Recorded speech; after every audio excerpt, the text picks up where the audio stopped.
In chapter 68, we got introduced to this huge glowing white Daikaiju that was in the forest. And ever since then, we've just been kind of wondering, when is bro going to appear and what is his power? Well, in chapter 97, he finally made a reappearance and things are looking grim for the Defense Force. This is the most despair we have ever had in this series. Kaiju number 9 pulled up a mina to absorb her and let everybody in the Defense Force know that he's gonna do it. And on top of that, he also finally released the glowing white Daikaiju. At this point, I think that we can call it Kaiju number 16. And it was dispersed all throughout the wards where we just got done defeating these Daikaiju, bro. Shofu, Shibuya, all these spots. Kaiju number 16 is in them. And what's even crazy to me is I don't think that the Kaiju that we saw in chapter 68 is all of these versions of the Kaiju that we're seeing in chapter 97. I believe that Kaiju that we saw in 68 is the original body, and its power is the power to replicate itself, or if you've ever seen Fate, kind of like how Rider can produce its own army, or his own army to fight for him, I think that Kaiju number 16 has the ability to produce Kaiju golems for itself.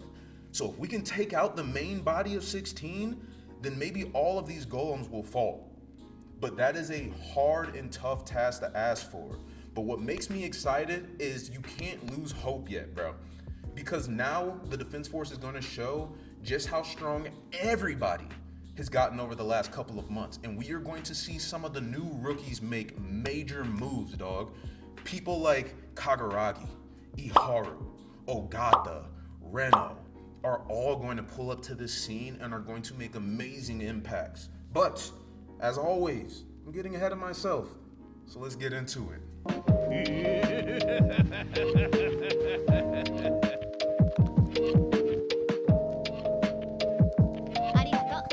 So chapter 97 kicks off with everybody on the Defense Force being alerted that Kaiju number 9 has officially been sighted in the Tachikawa area, which is where Mina is at. Kafka immediately transforms over to Kaiju number 8 and takes off in a dead sprint towards Tachikawa base. It ends up being that Hoshina and Narumi do too, but whenever I saw that panel, it almost made me ask myself, bro, what are Narumi and Hoshina gonna do at this point? Narumi's brain was almost malfunctioning because he was using those Kaiju number 1 eyes so long, and then Hoshina literally fell to the ground after his fight and told number 10 that he couldn't move his body. So yes, they did get some adrenaline going through them hearing that one of their comrades is in trouble, but realistically speaking, how much of a fight can they put up against Daikaiju that have an 8.0 fortitude level?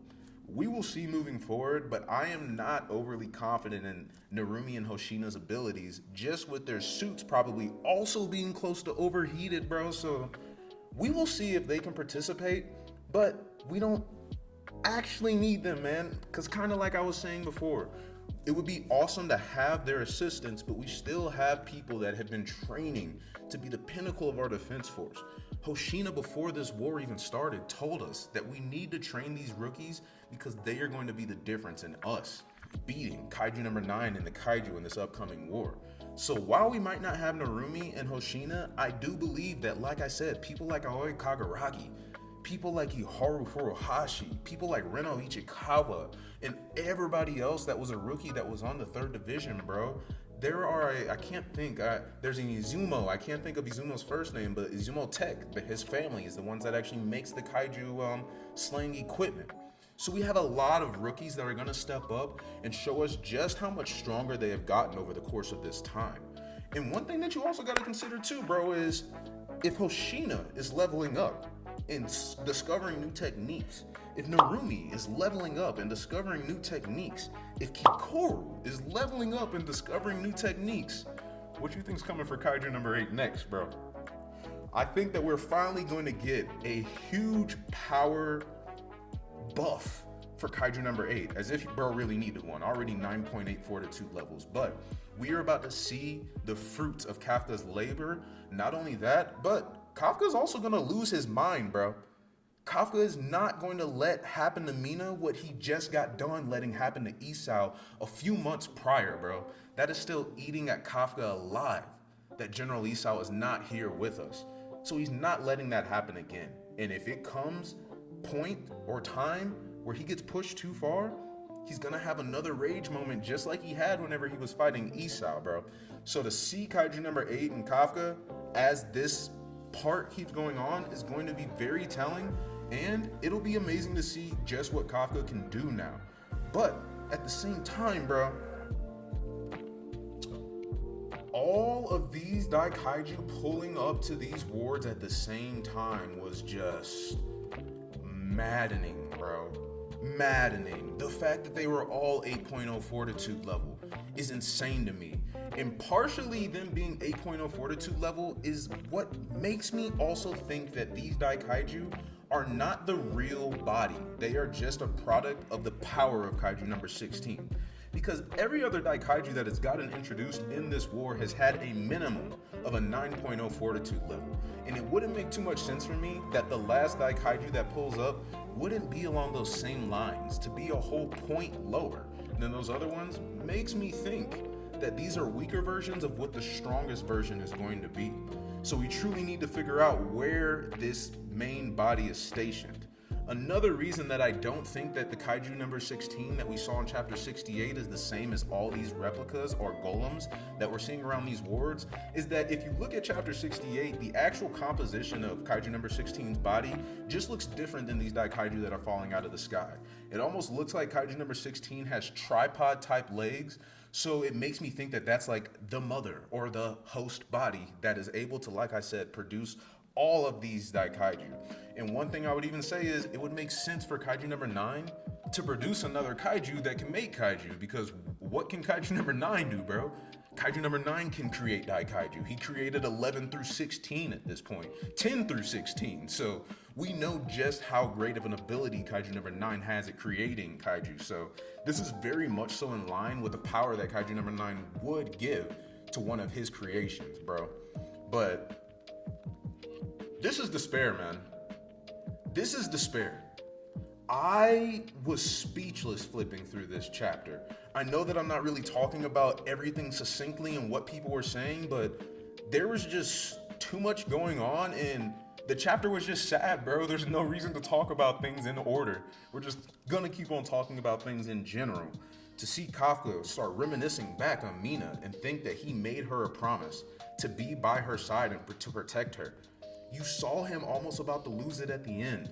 And I think the last panel in this chapter was so telling to see just how much damage Kaiju number 16 is doing to all of this area of Japan right now.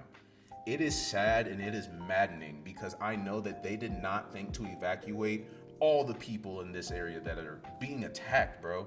People's homes are being destroyed. People are dying. Members of the defense force already were rendered incapacitated with probably no medical help at this point, and it's only getting worse, bro. So at this moment right now, we need our rookies more than ever. And even outside of our rookies, I'll be interested to see if we have some other newcomers come to the field. One person that has always very much so interested me in this series is Jura Igarashi. And Jura is swole, bro, that looks like he almost has braces. And the reason that I say that his name interests me is because his last name contains kanji that are actually, they mean something along the lines of like lightning, electricity. So it's always been my thought that Jura, if there is a Daikaiju in the past that used electricity or lightning, maybe Kaiju number 3, 5, or 7, and Jura gets to get put inside of one of those suits, it would make sense. It makes sense that Matsumoto named somebody with an affinity to use something like electricity, and he ends up getting a Daikaiju suit that ends up utilizing that same element, similar to Reno using ice, right? So I really want to see Jura Igarashi come into play here, somebody that's also been introduced to be like really much so a hothead. And yeah, other than that, man, it's really got to be the rookies. Kafka's got to get a power up, and I don't know, bro. Like, I do not know. I am still speechless after reading this chapter of Kaiju number 8. We knew that this glowing white Daikaiju was being saved, but who would have known that there would be this many of them? Or if it's not that there's that many, who would have known that its power was to be able to replicate to this manner? Things are so grim right now in this series that it is insane. But like I said, I'm holding out hope, bro. I'm holding out hope that our rookies can make the difference, and also Kafka's power-up can make the difference. If you've read 20th Century Boys, you know how grim things can get at times. You know. But you always gotta have hope, dog. So that's all I have right now. Because Kaiju number 9 is him, man. He said, don't be salty. Don't hate the player, hate the game.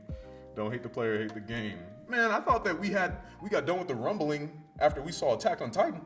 And now, it looks like Kaiju number 9 just let off the rumbling in Kaiju number 8. So, I don't even know, bro. Thank you for watching. As always, arigato mas. I'm definitely going to be dropping another Kaiju number 8 video either at the end of this week or next week some point, because I can't wait 2 weeks to talk about this again. This is living in my head rent-free for the next 2 weeks, dog. I will catch y'all later, man. Peace.